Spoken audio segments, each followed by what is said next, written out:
In the last video, we learned a little bit about photosynthesis. And we know in very general terms, it's the process where we start off with photons and water and carbon dioxide. And we use that energy in the photons to fix the carbon. And now this idea of carbon fixation is essentially taking carbon in a gaseous form, in this case carbon dioxide, and fixing it into a solid structure. And that solid structure we fix it into is a carbohydrate. The first end product of photosynthesis was this 3-carbon chain, this glyceraldehyde 3-phosphate. But then you can use that to build up glucose or any other carbohydrate. So with that said, let's try to dig a little bit deeper and understand what's actually going on in these stages of photosynthesis. Remember, we said there's 2 stages, the light-dependent reactions, and then you have the light independent reactions. I don't like using the word dark reaction because it actually occurs while the sun is outside. It's actually occurring simultaneously with the light reactions.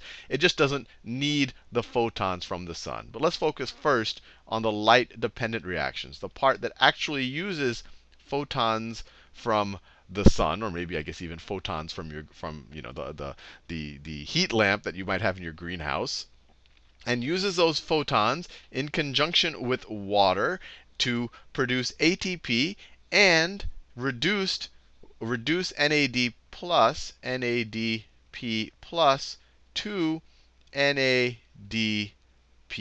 Remember, reduction is gaining electrons or hydrogen atoms. And it's the same thing because when you gain a hydrogen atom, including its electron, since hydrogen is not too electronegative, you get to hog its electron. So this is both gaining a hydrogen and gaining electron. But let's study it a little bit more. So before we dig a little deep, I think it's good to know a little bit about the anatomy of a plant. So let me draw some plant cells. So plant cells actually have cell walls, so I can draw them a little bit rigid. So let's say that these are plant cells right here. Each of these squares, each of these quadrilaterals is a plant cell. And then in the plant cells, you have these organelles called chloroplasts. Remember, organelles are like organs of a cell. They're subunits, membrane-bound subunits of cells. And of course, these cells have nucleuses and DNA and all of the other things you normally associate with cells. But I'm not going to draw them here. I'm just going to draw the chloroplasts. And your average plant cell, and there are other types of living organisms that perform photosynthesis, but we'll focus on plants because that's what we tend to associate it with. These plants, each plant cell will contain 10 to 50 chloroplasts.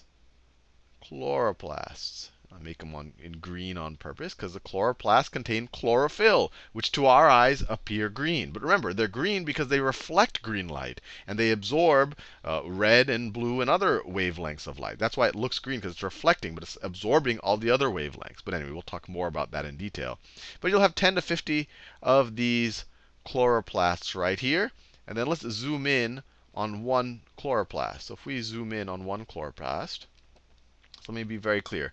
This thing right here is a plant cell. That is a plant cell. And then each of these green things right here is an organelle called the chloroplasts. Chloroplast.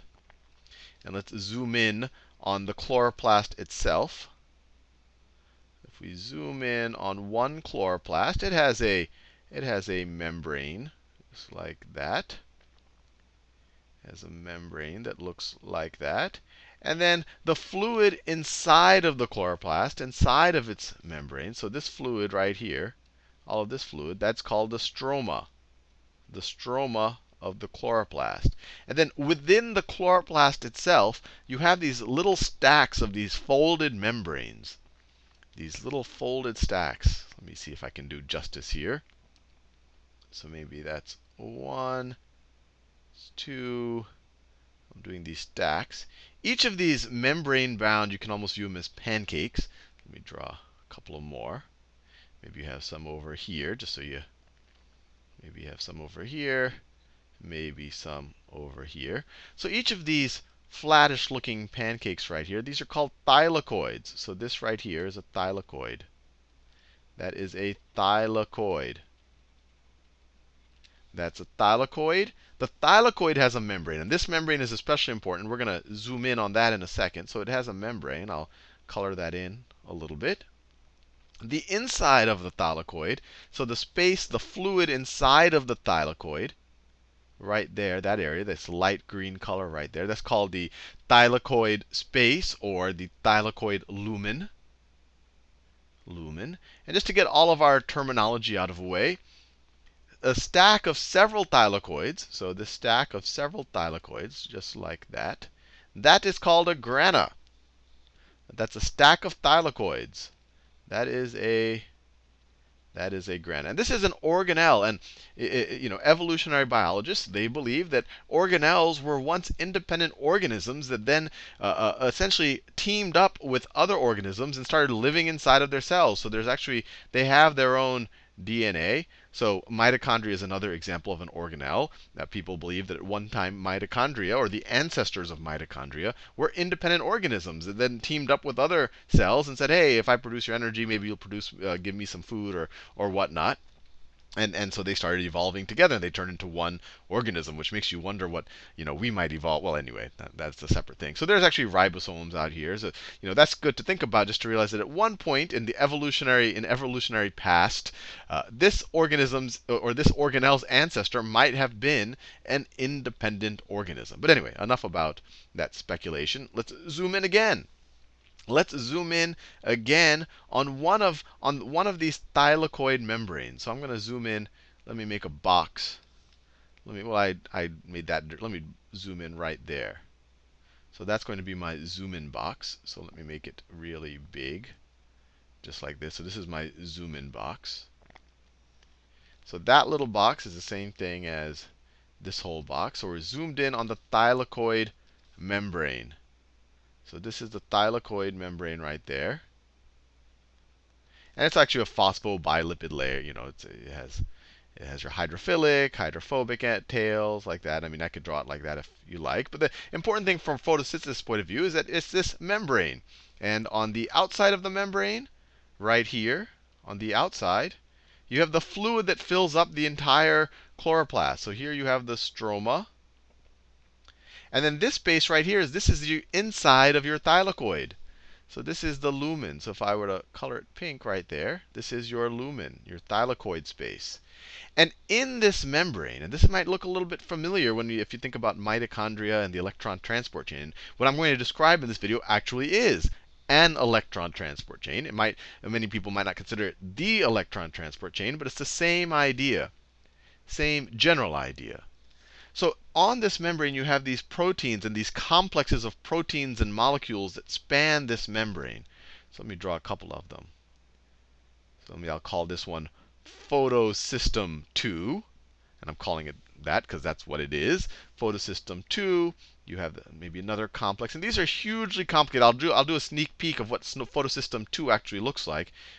This is actually what Photosystem 2 looks like. So as you can see, it truly is a complex. These cylindrical things, these are proteins. These green things are chlorophyll molecules. I mean, there's all sorts of things going here, and they're all jumbled together to, I think a complex probably is the best word. It's a bunch of proteins, bunch of molecules, just jumbled together to perform a very particular function. And we're going to describe that in a few seconds.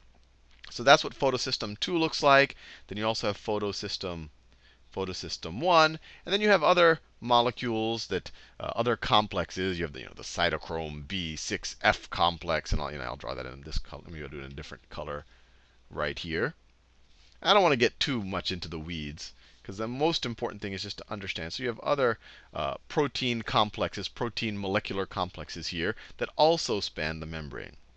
But the general idea, I'll tell you the general idea, and then we'll go into the specifics of what happens during the light reaction, or the light dependent reaction,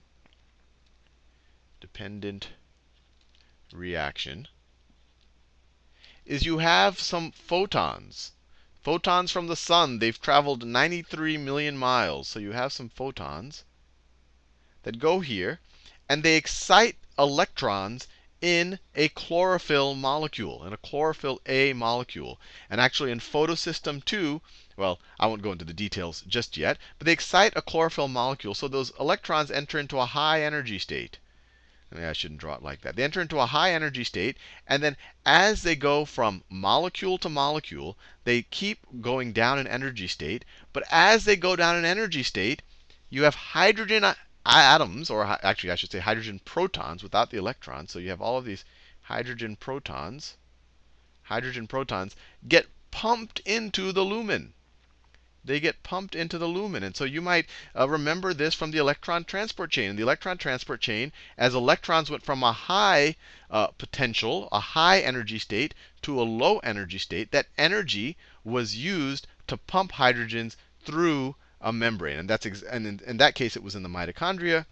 Here, the membrane is the thylakoid membrane. But either case, you're creating this gradient where, because of the energy from essentially the photons, you enter a the electrons enter a high energy state. They keep going into a lower energy state, and then they actually go to photosystem 1, and then they get hit by another photon. Or that's a simplification, but that's what you can think of it. Enter another high energy state, then they go to a lower energy state. But the whole time, that energy from the electrons going from a high energy state to a low energy state is used to pump hydrogen protons into the lumen. So you have this huge concentration of hydrogen protons.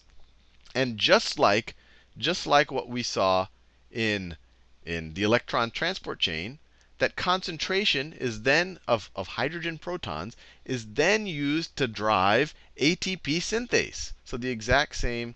So let me see if I can draw that ATP synthase here. So you might remember ATP synthase looks something like this, where it literally, so here you have a huge concentration of hydrogen protons. So they'll want to go back into the stroma from the lumen, and they do. And they go through the ATP synthase. Let me do it in a new color. So these hydrogen protons are going to make their way back, go back down the gradient. And as they go down the gradient, they literally, it's like an engine. And I go into detail on this when I talk about respiration. And that turns, literally mechanically turns this top part, the way I drew it, of the ATP synthase. And it puts ADP and phosphate groups together.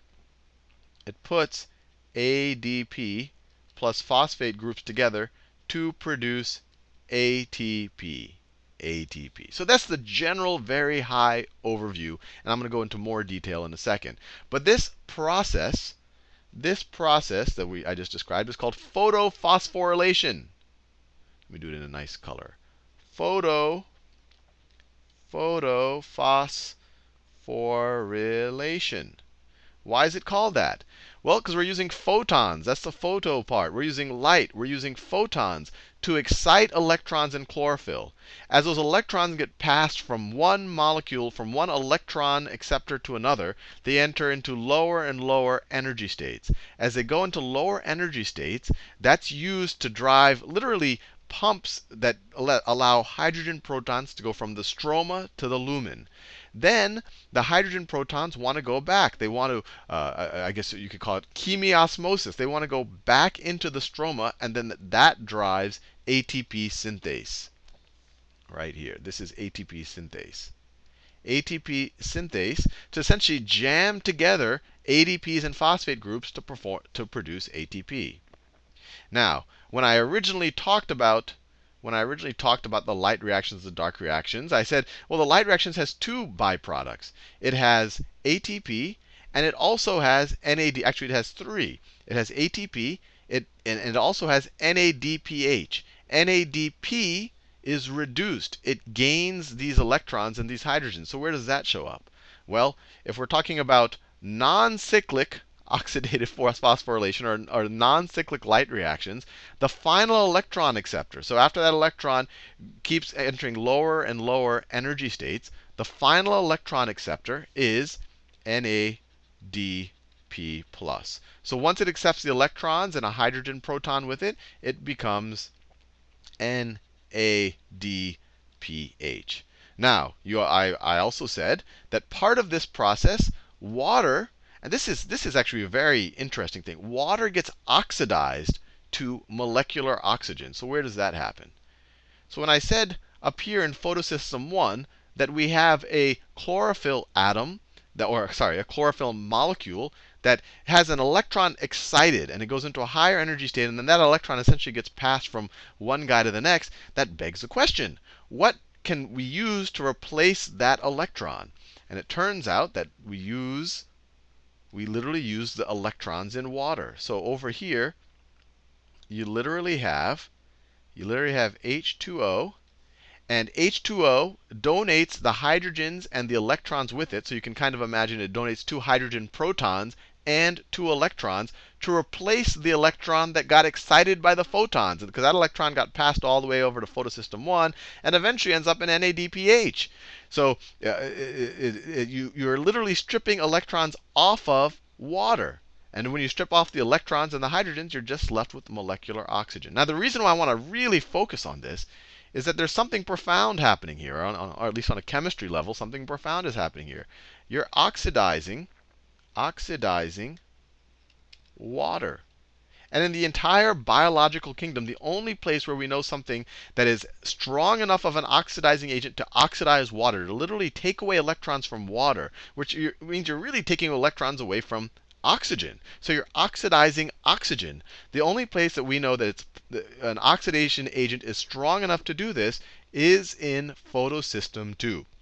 So it's a very profound idea that, normally electrons are very happy in water. They're very happy circulating around oxygens, right? Oxygen is a very electronegative atom. That's why we even call it oxidizing, because oxygen is very good at oxidizing things.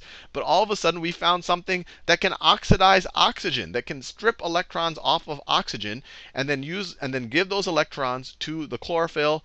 The electron gets excited by photons. Then those photons enter lower and lower energy states, get excited again in photosystem 1 by another set of photons, and then enter lower and lower energy states, and then finally end up at NADPH. And then the whole time it entered lower and lower energy states, that energy was being used to pump hydrogen across this membrane from the stroma of the lumen. And then that gradient is used to actually produce ATP. So in the next video, I'm going to give a little bit more context about what this means in terms of energy states of electrons and what's at a higher or lower energy state. But this is essentially all that's happening. Electrons get excited. Those electrons eventually end up at NADPH. And as the electron gets excited and goes into lower and lower energy states, it pumps hydrogen across the gradient, and then that gradient is used to drive ATP synthase, to generate ATP. And then that original electron that got excited, it had to be replaced. And that replaced electron is actually stripped off of H2O. So the hydrogen protons and the electrons of H2O are stripped away, and you're just left with molecular oxygen. And just to get a nice appreciation of the complexity of all of this, I showed you this earlier in the video, but this is literally this isn't a picture of photosystem 2. You actually don't have cylinders like this, but these cylinders represent proteins. Right here, these green kind of scaffold-like molecules, that's chlorophyll A. And what literally happens is you have photons hitting. Actually, it doesn't actually always have to hit chlorophyll A. It can also hit what's called antenna molecules. So antenna molecules are other types of chlorophyll and actually other types of molecules.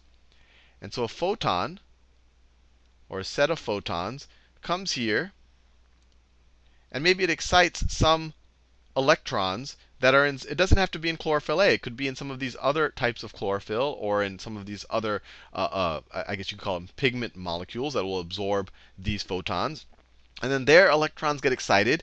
And you can almost imagine it as a vibration. But when you're talking about things on the quantum level, vibrations really don't make sense. But it's a good analogy. They kind of vibrate their way to chlorophyll A. And this is called resonance energy.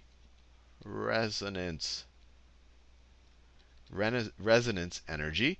They vibrate their way eventually to chlorophyll A. And then in chlorophyll A, you have the electron get excited. The primary electron acceptor is actually this molecule right here, pheophytin. Some people call it pheo. And then from there, it keeps getting passed on from one molecule to another. I'll talk a little bit more about that in the next video. But this is fascinating. I mean, look how complicated this is in order to essentially excite electrons and then use those electrons to start the process of pumping hydrogens across a membrane. And this is an interesting placed right here. This is the water oxidation site. So I got very excited about the idea of oxidizing water. And so this is actually where it occurs in the Photosystem Two complex. That you actually have this very complicated mechanism, because it's no joke to actually strip away electrons and hydrogens from an actual water molecule.